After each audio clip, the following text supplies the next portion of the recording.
everyone. My name is Zoey Roy. I'm a spoken word poet, a hip-hop artist, community-based educator, film producer, based out of Saskatoon, Saskatchewan.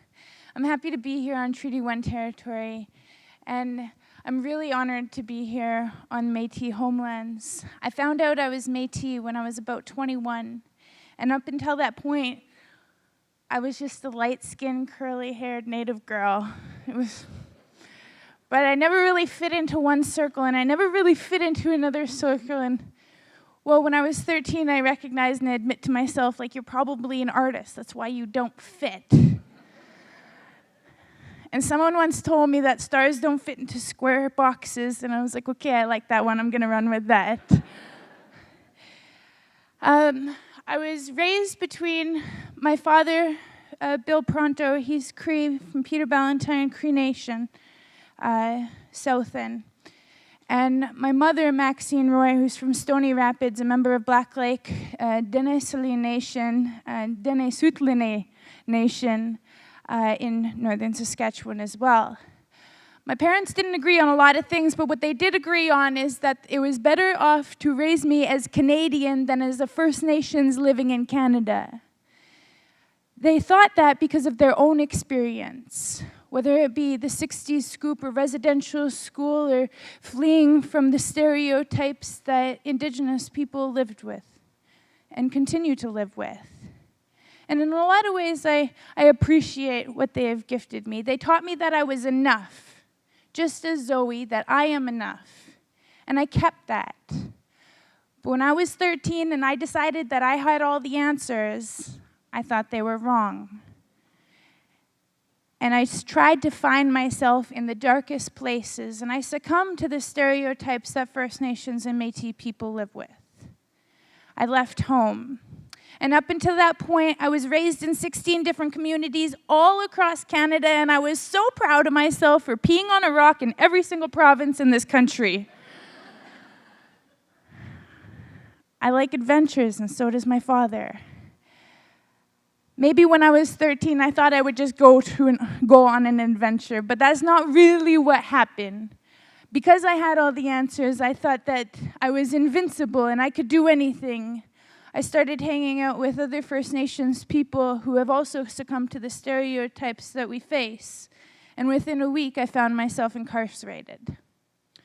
Over the next 2 years, leading up to, 16 months actually, I would be incarcerated 28 times. Now these charges, they were minuscule.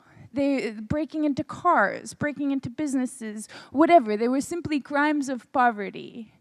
And really, all I needed was someone to hold me, someone to hug me, and someone say, it's okay to be a rebel, but we have to find your cause.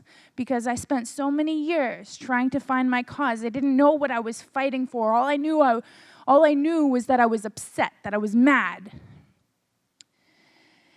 And I spent a lot of time searching. Within those 2 years, it became very apparent that I could, one, manipulate the system.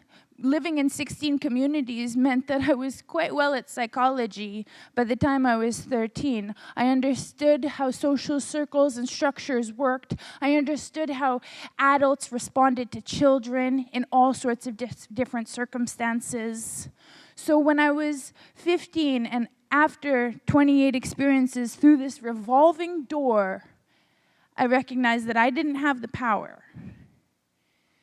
And I also recognized that through my experience being incarcerated in youth detention, that all of the other kids that were incarcerated kind of looked like me.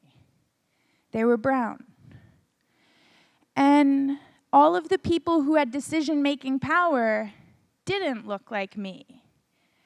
And I thought that if I was going to be a true rebel, then I needed to rebel against the system that was built to facilitate my failures and the failures of other Indigenous youth just like me. That system is very much a revolving door, and someone is benefiting from our coming back and our going and our coming back. Whether it be the police, the courts, the people who work at the detention center, I was paying their salary, and I didn't even know. I thought I was being a bad girl. I thought maybe I deserved to be there, but I got to a point where I was mad enough to say that, no, I am not going to succumb to these stereotypes anymore. I am going to be a rebel, and if I'm going to be a true rebel, then I am going to be successful, and I am never going to go back to that place again, and I didn't.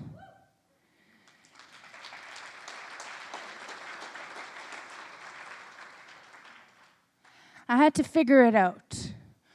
So I went to Saskatoon. I was 15 years old. I started volunteering at the school, trying to find anything. And I knew that if I volunteered, then I can gain access to networks. I knew that if you network, you can get work, and that's what I needed. I needed to find a place where my voice mattered. And I had to search for a long time. I found my voice in the hip-hop community. There's a lady in Saskatoon named Elena May based out of Paved Arts, and that's where my journey really began as a hip-hop artist, as an MC, as someone who subscribes to the hip-hop culture, if you will.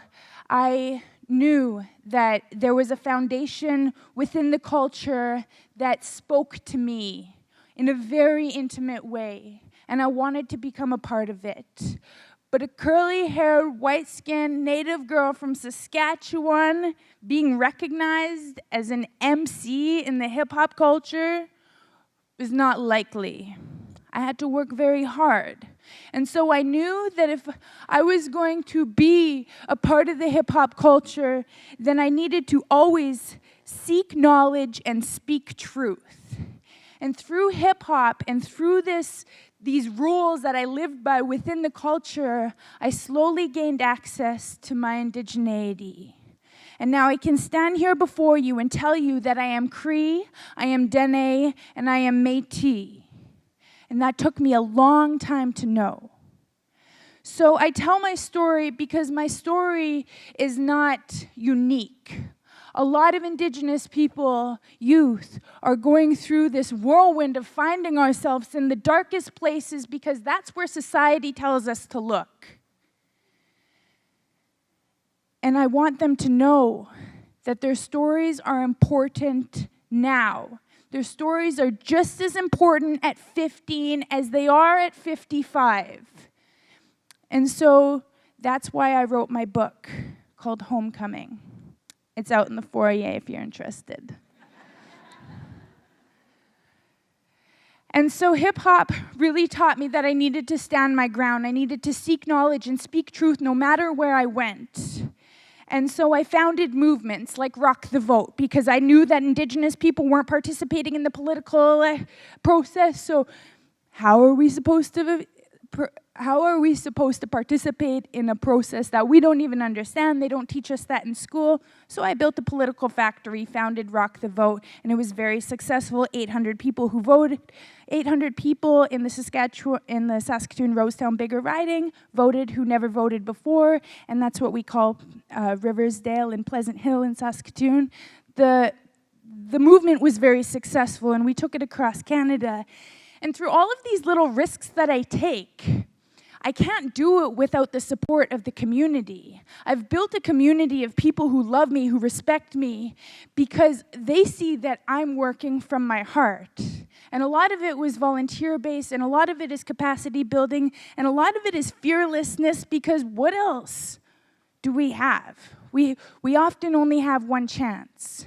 And I think that's really important. So my work now is as a community-based educator primarily. I'm in my 4th year of an education degree. I work with land-based education programming. I'm not interested in participating in the system because it still doesn't work. And that's where I stand. And so all of the work I'm dedicated to is in education, but I know that emotion and my gift as a storyteller is also extremely important. So I'm going to leave you with a poem before I go. This is Wakotwin. Everything in the world has a spirit. Wakotuen, this is the Bimatsuin. I understand some of us has lost this, and I know the retrieval of it is hard, so I press on.